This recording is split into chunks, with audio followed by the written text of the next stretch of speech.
ఆకాశవాణి ప్రాంతీయ వార్తలు చదువుతున్నది డివి సత్యనారాయణ. ముఖ్యాంశాలు. ముఖ్యమంత్రి నారా చంద్రబాబు నాయుడు అధ్యక్షతన ఈరోజు రాష్ట్ర మంత్రివర్గం సమావేశమైంది. ప్రభుత్వ జూనియర్ కళాశాలల్లో మధ్యాహ్న భోజన పథకం అమలు చేసేందుకు మంత్రివర్గం ఆమోదం తెలిపిందని సమాచార ప్రజా సంబంధాల శాఖ మంత్రి కొలుసు పార్థసారథి వెల్లడించారు. ఫైబర్నెట్ కనెక్షన్లను రానున్న 2 సంవత్సరాల్లో 50 లక్షలకు పెంచుతామని ఏపీ ఫైబర్నెట్ సంస్థ చైర్మన్ జీవీ రెడ్డి తెలిపారు. విశాఖపట్నంలో జనవరి 4వ తేదీన మరో దఫా నేవీ డే విన్యాసాలు జరగనున్నాయి. నైరుతి బంగాళాఖాతంలో ఏర్పడిన అల్పపీడన ప్రభావంతో రేపు రాష్ట్రంలోని పలు జిల్లాల్లో భారీ వర్షాలు కురిసే అవకాశముందని భారత వాతావరణ కేంద్రం తెలిపింది. వార్తల వివరాలు. రాష్ట్ర ముఖ్యమంత్రి నారా చంద్రబాబు నాయుడు అధ్యక్షతన ఈరోజు మంత్రివర్గం సమావేశమైంది. అమరావతిలోని సచివాలయంలో 21 అంశాలపై చర్చించిన మంత్రిమండలి పలు కీలక నిర్ణయాలకు ఆమోదం తెలిపింది. అందులో ప్రధానంగా జల్ జీవన్ మిషన్కు సంబంధించిన పనులను పునరుద్ధరించి నూతన టెండర్లను పిలిచేందుకు మంత్రివర్గం ఆమోదం తెలిపింది. అలాగే అమరావతి రాజధానిలో మొత్తం 20 ఇంజనీరింగ్ పనులకు 8,821 కోట్ల రూపాయల పరిపాలనా అనుమతులకు కేబినెట్ ఆమోదం తెలిపింది. అమరావతి అభివృద్ధికి హడ్కో నుంచి 11,000 కోట్ల రూపాయలు, కేఎఫ్డబ్ల్యూ నుంచి 16,000 కోట్ల రూపాయల రుణం తీసుకోవడానికి అంగీకారం తెలిపింది. ప్రభుత్వ జూనియర్ కళాశాలల్లో మధ్యాహ్న భోజన పథకం అమలు చేసేందుకు మంత్రివర్గం ఆమోదం తెలిపిందని సమాచార పౌర సంబంధాల శాఖ మంత్రి కొలుసు పార్థసారథి తెలిపారు. మంత్రివర్గ సమావేశం అనంతరం ఈరోజు ఆయన పాత్రికేయుల సమావేశంలో మాట్లాడుతూ 475 ప్రభుత్వ జూనియర్ కళాశాలల్లో ఈ నెల నుంచే దీన్ని అమలు చేస్తామన్నారు. ప్రభుత్వ కళాశాలలు, కేజీబీవీ మోడల్ పాఠశాలలు, ఏపీ రెసిడెన్షియల్ కళాశాలల్లో చదివే ఇంటర్ విద్యార్థులకు సర్వేపల్లి రాధాకృష్ణన్ విద్యార్థి మిత్ర పథకం కింద పాఠ్యపుస్తకాలు, పోటీ పరీక్షల మెటీరియల్, పుస్తకాలు, ప్రాక్టికల్ రికార్డులను అందించడం కోసం 32,45 లక్షల రూపాయలను మంజూరు చేసేందుకు కేబినెట్ అంగీకారం తెలిపిందన్నారు. కళాశాలల్లో డ్రాపౌట్స్ను తగ్గించేందుకు ఈ మేరకు నిర్ణయం తీసుకున్నామని మంత్రి పార్థసారథి వివరిస్తూ 475 గవర్నమెంట్ జూనియర్ కాలేజెస్ లో 2024 డిసెంబర్ నుండి ఇంటర్మీడియట్ స్టూడెంట్స్ కి మధ్యాహ్న భోజన సదుపాయం కలిపే కార్యక్రమాన్ని కేబినెట్ ఆమోదించిందని చెప్పేసి మనం చేస్తాను. సర్వేపల్లి రాధాకృష్ణన్ విద్యార్థి మిత్ర కింద వృత్తిపరమైన పాఠ్య పుస్తకాలు, పోటీ పరీక్షల మెటీరియల్స్, రికార్డ్ బుక్స్, నోట్ బుక్లు కొనుగోలు చేసి సరఫరా చేసే ప్రతిపాదనకు మంత్రి మండలి ఆమోదం తెలిపింది. 78.5 గిగావాట్ల solar power, 35 gigawatts wind power, 22 gigawatts pump storage, 1.5 MMTPA green hydrogen ఉత్పత్తి సాధించాలని ప్రభుత్వం లక్ష్యంగా పెట్టుకుందని చెప్పేసి మనం చేస్తాం. రాష్ట్రంలో ఫైబర్నెట్ కనెక్షన్లను రానున్న 2 సంవత్సరాల్లో 50 లక్షలకు పెంచుతామని ఏపీ ఫైబర్నెట్ సంస్థ చైర్మన్ జీవీ రెడ్డి తెలిపారు. ఇంటర్నెట్ కేబుల్ సర్వీసులను ప్రజలకు తక్కువ ధరలకే అందించాలనే ఉద్దేశంతో ముఖ్యమంత్రి నారా చంద్రబాబు నాయుడు 2014లో ఏపీ ఫైబర్నెట్ను ప్రారంభించారని, ఇది సర్వీస్ ప్రొవైడర్ కేబుల్ నెట్వర్క్ అని ఆయన పేర్కొన్నారు. విజయవాడలో ఈరోజు ఆయన పాత్రికేయులతో మాట్లాడుతూ ఫైబర్నెట్ వల్ల గ్రామీణ ప్రాంతాల్లో కూడా ఇంటర్నెట్ సేవలు అందుబాటులోకి వచ్చాయన్నారు.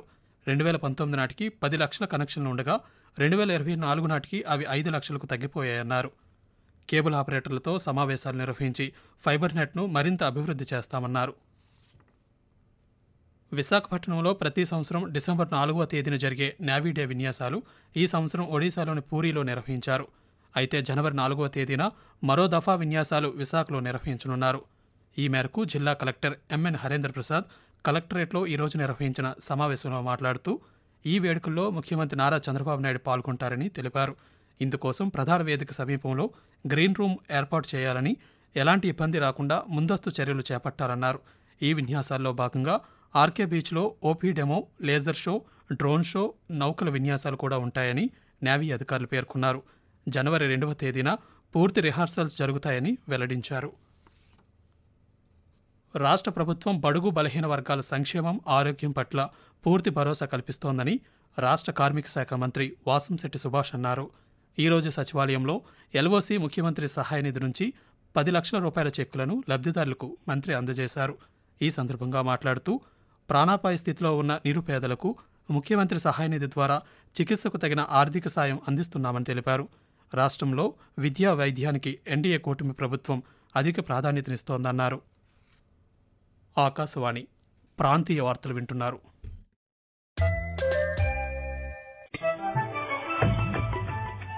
నిరంతర వార్తా విశేషాల కోసం ఆకాశవాణి సామాజిక మాధ్యమ వేదికలైన news on air YouTube channel ను, newsonair.gov.in వెబ్సైట్ ను, ట్విట్టర్ లో ఆల్ ఇండియా రేడియో న్యూస్ ను వీక్షించండి.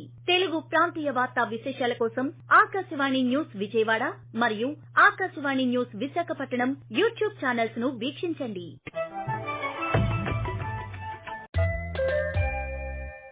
విజయనగరం జిల్లాను క్షయవ్యాధి రహితంగా మార్చడమే తమ లక్ష్యమని కలెక్టర్ డాక్టర్ బిఆర్ అంబేద్కర్ పేర్కొన్నారు.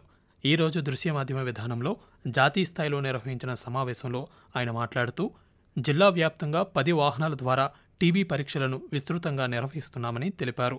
ఇప్పటి వరకు జిల్లాలో 779 టీబీ క్యాంపులను నిర్వహించామని వెల్లడించారు. అలాగే టీబీ వ్యాధిగ్రస్తులకు పోషకాహార కిట్లను కూడా అందజేస్తున్నామన్నారు. ఈ నెల 7వ తేదీన ప్రారంభమైన టీబీ ప్రచార కార్యక్రమం జిల్లా వ్యాప్తంగా విస్తృతంగా నిర్వహిస్తున్నామని వివరించారు. నైరుతి బంగాళాఖాతంలో ఏర్పడిన తీవ్ర అల్పపీడనం ఈరోజు పశ్చిమ మధ్య బంగాళాఖాతంలో కేంద్రీకృతమై ఉందని అమరావతిలోని భారత వాతావరణ కేంద్రం పేర్కొంది. దీనికి అనుబంధంగా ఉపరితల ఆవర్తనం సగటు సముద్ర మట్టానికి 5.8 కిలోమీటర్ల వరకు విస్తరించి ఉందని, దీని ప్రభావంతో రాష్ట్రంలోని పలు చోట్ల రేపు తేలికపాటి నుండి ఓ మోస్తరు వర్షాలు కురిసే అవకాశం ఉందని వాతావరణ శాఖ అధికారి తెలియజేస్తూ, ఉత్తర కోస్తాంధ్రప్రదేశ్ మరియు యానాం రేపు తేలికపాటి నుండి ఒక మోస్తారు వర్షాలు లేదా ఉరుములతో కూడిన జల్లులు అనేక చోట్ల కురిసే అవకాశం ఉంది. భారీ వర్షాలు 1 లేదా 2 చోట్ల కురిసే అవకాశం ఉంది. బలమైన ఈదురుగాలులు గంటకు 40 నుంచి 50 కిలోమీటర్లు, గరిష్టంగా 60 కిలోమీటర్ల వేగంతో వీస్తాయి. అదేవిధంగా శ్రీకాకుళం, పార్వతీపురం మన్యం, విజయనగరం జిల్లాల్లో భారీ వర్షాలు కురిసే అవకాశం ఉందని, సముద్రం అలజడిగా మారిన నేపథ్యంలో ఆదివారం వరకు మత్స్యకారులు వేటకు వెళ్లరాదని ఆంధ్రప్రదేశ్ విపత్తుల నిర్వహణ సంస్థ హెచ్చరించింది. అల్పపీడన ప్రభావంతో శ్రీకాకుళం జిల్లాలో వర్షాలు పడుతున్న నేపథ్యంలో రైతులకు ఎటువంటి ఇబ్బందులు లేకుండా ముందస్తు జాగ్రత్తలు తీసుకోవాలని సూచించామని జిల్లా వ్యవసాయ శాఖ సంయుక్త సంచాలకులు కె త్రినాథస్వామి అన్నారు. ఈరోజు పొందూరు మండలం కింతల గ్రామంలో కోత కోసిన వరి పంటను అధికారులతో కలిసి ఆయన పరిశీలించారు. ప్రధానమంత్రి సూర్యఘర్ యోజన పథకాన్ని ప్రజలు సద్వినియోగం చేసుకోవాలని చిత్తూరు జిల్లా విద్యుత్ శాఖ ఎస్సీ ఇస్మాయిల్ అహ్మద్ కోరారు. తద్వారా విద్యుత్తును ఆదా చేయవచ్చన్నారు. జాతీయ ఇంధన పొదుపు వారోత్సవాల సందర్భంగా చిత్తూరు విద్యుత్ శాఖ ఉద్యోగులు ఈరోజు ర్యాలీ నిర్వహించారు. విద్యుత్ పొదుపు పాటిద్దాం, భావితరాలకు అందిద్దాం అనే నినాదాలతో ప్లకార్డులు ప్రదర్శించారు.